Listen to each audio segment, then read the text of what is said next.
Hi, good morning. In this part of the video, we are going to cover short answer question from class 10 Panorama part 2, lesson number 3. This is B.1 and we have to complete only 4 short answer question in this part of the video, because in B.2 we'll cover also the 5 short answer questions. So in this part of the video, we'll cover only 4 short answer questions. So let's start without wasting the time. This is the first question in our screen here, and on the screen the first question is, how did Gillu sustain wounds? आपको पता होगा कि गिल्लू को घाव हो गया था उसके शरीर में। गिल्लू गिलहरी का नाम होता है चैप्टर में, महादेवी वर्मा के द्वारा लिखा गया है और डायरेक्टर भी वही होती है इस चैप्टर में। तो आखिर में कहते हैं कि गिल्लू को घाव कैसे हो गया, कैसे सस्टेन कर गई घाव को। तो आंसर में दे रखे हैं इसमें कि गिल्लू सस्टेन्ड वुंड्स, मतलब गिल्लू को घाव हो गया ड्यू टू एन असॉल्ट, मतलब एक बहुत ही भीषण हमला के कारण। असॉल्ट क्या होता है? वायलेंट अटैक होते हैं। By a pair of crows, क्योंकि वहां पे एक जोड़ा कौवा था। इन कौवे ने क्या किया, इनको चोंच मार मार करके इसको घायल कर दिया, और जिससे क्या हुआ, गिल्लू के शरीर पे घाव हो गया। Who started calling the tiny baby squirrel as Gillu? मतलब टाइनी मतलब छोटा सा, नन्हा सा बच्चा जो स्क्विरल है, गिलहरी है, उसे गिल्लू के नाम से पुकारना किसने शुरू कर दिया? एज गिल्लू मतलब गिल्लू के रूप में या गिल्लू के नाम से। तो आंसर में इसमें दे रखे हैं कि the narrator started calling the tiny baby squirrel as Gillu. आपको पता है कि नैरेटर वही होते हैं जो कहानी को बताते हैं। तो नैरेटर ने टाइनी मतलब छोटा सा जो बेबी सा जो स्क्विरल होते हैं उसको गिल्लू के नाम से एज अ गिल्लू कहना शुरू कर दिया। मतलब वहीं गिल्लू गिल्लू बुलाने लगा, क्योंकि शुरुआत में इसका नाम नहीं था लेकिन बाद में इसका नाम हो गया, और यही कारण है कि कॉमन नॉन प्रॉपर नॉन में कन्वर्ट हो गया। चलिए आगे चलते हैं। क्वेश्चन नंबर 3 दे रखे हैं इसमें,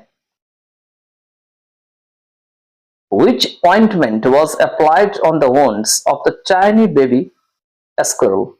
मतलब जो छोटा सा जो मासूम सा जो बच्चा होता है स्क्विरल, उसके घाव पर में जो है, ऑन द वुंड्स मतलब घाव पर में, विच ऑइंटमेंट कौन सा मलहम अप्लाई किया गया, या मतलब लगाया गया। ये वॉज के बाद वर्ब का थर्ड फॉर्म लगाया गया है, ये पैसिव वॉइस में इस्तेमाल किया गया है।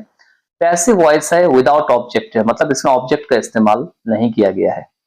ऐसे सेंटेंसेस होते हैं पैसिव वॉइस विदाउट ऑब्जेक्ट, ठीक है, ये हम पैसिव वॉइस में आपको करवाएंगे। तो आंसर में इसमें दे रखे हैं कि पेनिसिलिन नाम का एक ऑइंटमेंट होते हैं, एक काइंड ऑफ ऑइंटमेंट, एक प्रकार का मरहम होते हैं, was applied on the wounds of the tiny baby squirrel, और इसी को जो है छोटा सा जो बेबी सा जो स्क्विरल गिलहरी होता है उसके घाव पर में जो है लगाई जाती है, अप्लाई की जाती है। अप्लाई मतलब लगाना। इसके बाद जो सबसे लास्ट क्वेश्चन होते हैं इस B.1 के, वो है What does the transformation from the common to the proper noun imply? मतलब जो जातिवाचक संज्ञा से जो व्यक्तिवाचक संज्ञा में जो पूरी तरीके से परिवर्तन होते हैं, आखिर में यह बात क्या सूचित करती है? इंप्लाई मतलब दर्शाती है या बताती है या सूचित करती है।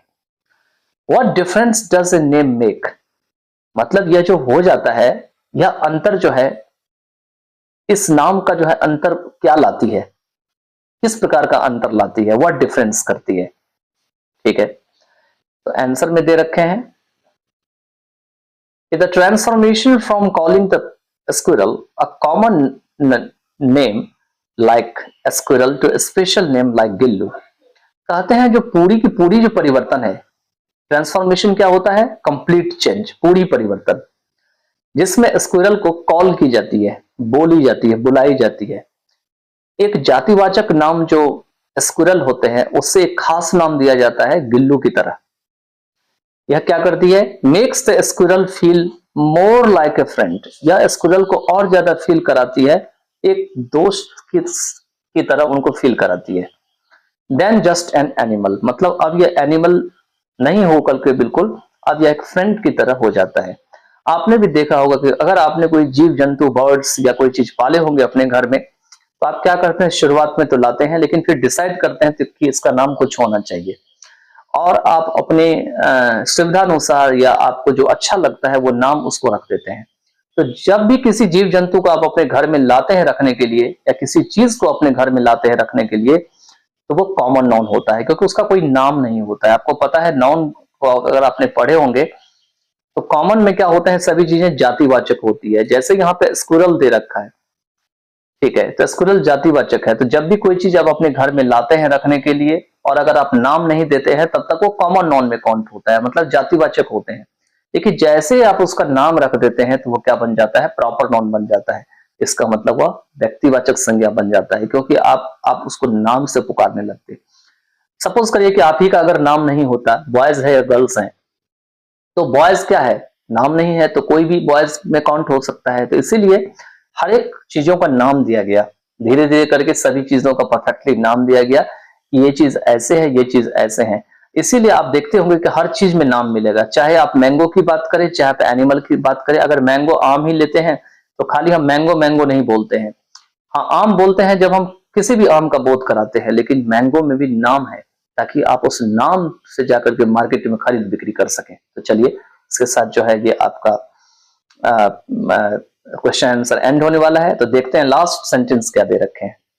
It was changed from common to proper noun, मतलब इसे जो है जातिवाचक संज्ञा से व्यक्तिवाचक संज्ञा में बदल दिया गया। देखिए यहाँ भी इट वॉज लगा है और वर्ब की थर्ड फॉर्म का यूज कर रखा है चेंज्ड में।